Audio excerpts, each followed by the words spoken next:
uchumi hapa ni makoro ogwalo lute pige makoro to kendo pi mok liet pima mor ma temperature ne ber koro erokamano Nyaruth hapa ni mokwongo wiyo wil kode wach Siaya ni mibadhi mar Siaya ni watigi airtime no wach Siaya nikech mokwongo juma mokalo rengo gavana nowacho ni nyaka yedhe manokelo machiegni pani pok otiyo kata dwe achiel be nokwal oter en owuon owacho ka en liel ni kata yedhe manyocha tero ga be wayudo ni kare notera to chako golo ter kamoro miyo mano gima en wach malit ka koro ng'ato kwalo nyaka yedhe ma onego mi jotuo en mibadhi ma odhi mokalo kamonego kaminyalo wachi to gima ng'eyo ni devolution okelo pesa mang'eny e gwenge kendo kuo mantiere devolution pek ahinya e counties. Ndalo moko nadhi e school to mama wapenja ni to in isomo mang'eny manade to wuod ng'ane cha nyocha donjo e county en gigni adek kendo to ne ot mosegero to ne gik motimo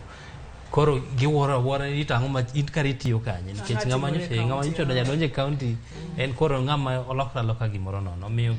kuoma dhi e county no en gima nyaka gorwago kendo ranyisi ma Orengo golo no en ranyisi maber to kata kamano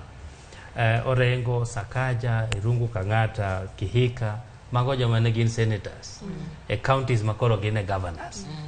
ok ang'e ni be gin gi ratiro kata pek mane mar wacho ni kore ka gia wang'i oyepo e kama gisebet ka gi oversight nikech apani tij senator en tij oversight onego bed ni sirikand rasanga mane gik moko timore marach Orengo ne en senator ma kanyo gima tije manotiyoga omiyo kanyo imbe jopiny biro penje bang'e ni to gigi kore kineno gi koso magi gik mane timore kata chon mane in senator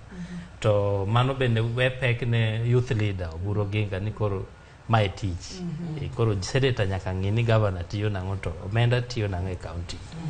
kaduogo e wach mar pek mar ngima to gi nengo mar modhi mag nyamburko mang'e ni pod dhi medore ni mana kaka Roslyn owacho ni kanyocha ogol subsidy to kotieke sani pod wan gi subsidy mar $20 lita ka lita mar diesel kochako gole mochako ng'i nengo manyien tapani